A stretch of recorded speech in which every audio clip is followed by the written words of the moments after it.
سب سے پہلے تو یہ نوٹ کیجئے کہ ہمارے دین میں جہاد کی اہمیت کیا ہے،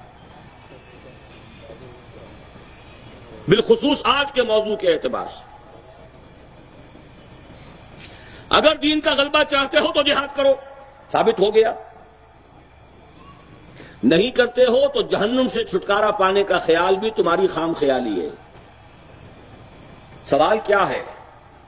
یا ایھا الذین آمنوا هل ادلکم علی تجارۃ تنجیکم من عذاب الیم۔ یہ نہیں کہا کہ اہل ایمان کیا تمہیں وہ کاروبار نہ بتائیں جو جنت کے اعلیٰ ترین درجوں تک پہنچا دے۔ کہا یہ تنجیکم من عذاب الیم، دردناک عذاب سے چھٹکارا پانا چاہتے ہو تو لازم ہے۔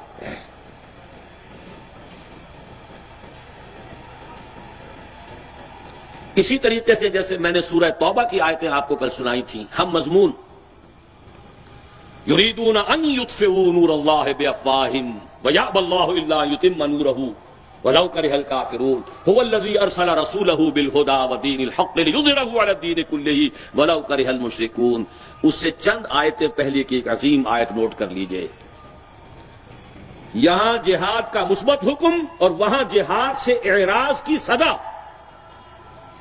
قل ان کان آباؤکم وابناؤکم واخوانکم وازواجکم وعشیرتکم واموال اقترفتموها وتجارۃ تخشون کسادها ومساکن ترضونها احب الیکم من اللہ ورسولہ وجہاد فی سبیلہ فتربصوا حتی یأتی اللہ بامرہ واللہ لا یہدی القوم الفاسقین۔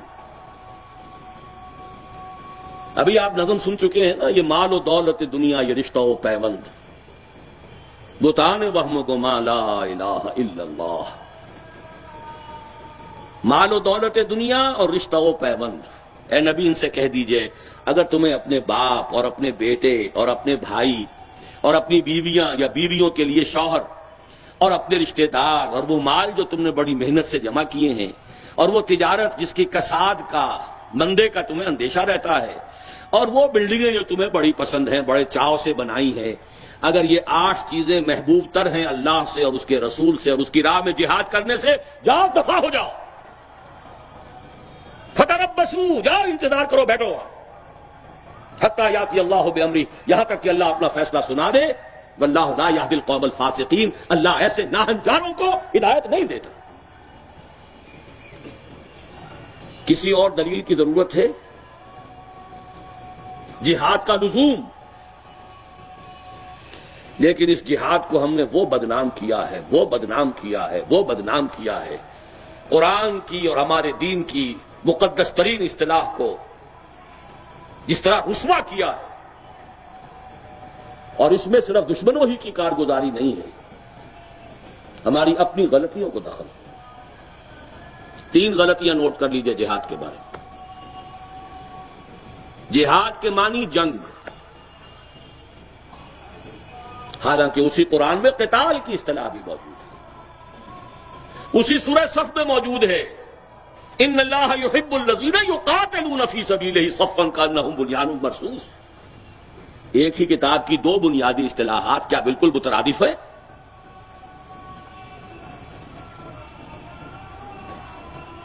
نمبر 2، جنگ تو ہر وقت ہوتی نہیں اور ہر شخص پر فرض ہوتی نہیں، لہذا جہاد ویسے کھڈے لائن لگ گیا، مسلمان کی زندگی سے اس کا کوئی تعلق ہی نہیں رہا۔ نماز فرض ہے، روزہ فرض ہے، پڑھ رہے ہیں، رکھ رہے ہیں، جہاد تو فرض کفایہ ہے بھائی۔ عین خلافت راشدہ میں بھی اگر کسی محاذ سے 10,000 کا تقاضا آ گیا، 10,000 آدمی اور بھیجیے، اور حضرت عمر نے 10,000 آدمی بھیج دیے، تو بقیہ جو لوگ ہیں ان کی طرف سے کفایہ ہے، ادا ہو گیا، بس ہر ایک کے لیے جانا لازم نہیں ہے، وہ فرض عین کی فہرست سے خارج، ہمارے فقہی تصور فرائض سے معدوم۔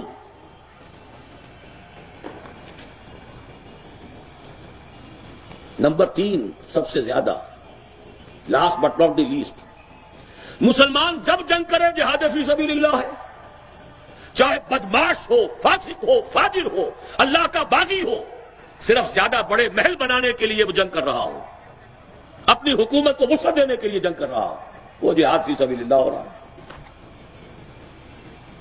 اپنی بیویوں کے لیے تاج محل بنانے کے لیے جنگ کر رہا ہو، وہ جہاد فی سبیل اللہ ہو رہا ہے. بیڑا غرق کر دیا جہاد کا اس تصور نے.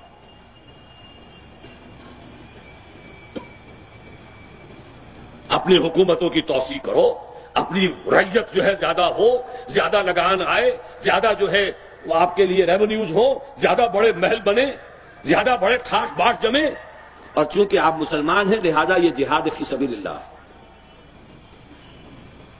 کس نے یہ ظلم کیا ہے؟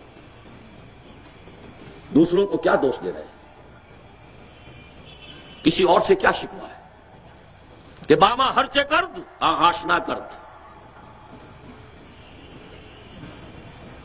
اب آئیے اصل میں سمجھیے، جہاد ایک ہے لفظ جہاد مطلقاً،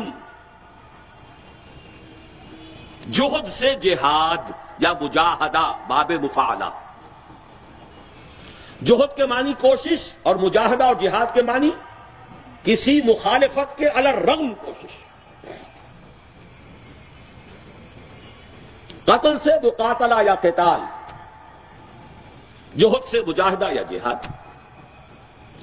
اب نوٹ کرتے جائیے، سب سے پہلا جہاد وہ ہے جو ہر لیونگ آرگنزم جس میں بھی کوئی رتی بھر بھئی زندگی ہے وہ جہاد کر رہا ہے، جس کا نام ہے اسٹرگل فار ایگزسٹنس. زندہ رہنا کوئی آسان کام ہے؟ کمپٹیشن ہے کہ نہیں؟ اقبال نے یہ لفظ استعمال کیا، جہاد زندگانی.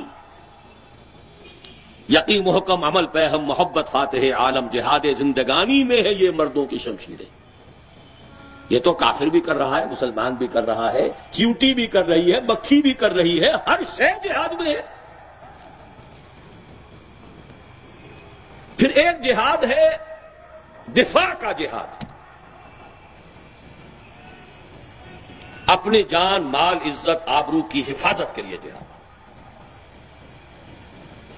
ایک جہاد ہے اپنے حقوق کے حصول کے لیے جہاد، جن میں سب سے بڑا حق حریت.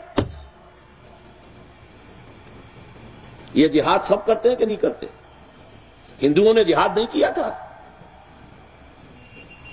انگریزوں کے خلاف پہلا جہاد تو بنگال کے ہندو انقلابیوں نے شروع کیا تھا، اگرچہ اس سے پہلے بہت پہلے فرائضی تحریک شروع کر چکی تھی، لیکن جو ہسٹری ہمیں اس صدی کی معلوم ہے اس میں سب سے پہلے تو ہندو انقلابی تھے، ریڈیکلز. اب یہ سمجھ لیجئے، یہ جہاد جب مسلمان کرے گا اور کتاب و سنت کی تعلیمات کے مطابق کرے گا، یہ اجر و ثواب کا موجب ہوگا. اپنے اور اپنے بال بچوں کا پیٹ پالنے کے لیے، جہاد زندگانی کے لیے کسب حلال کرے گا، حبیب اللہ قرار پائے گا، اس کی زندگی عبادت قرار پائے گی. جہاد حریت مسلمان کرتا ہے، اس میں جان دیتا ہے، شہید ہے، کوئی شک نہیں.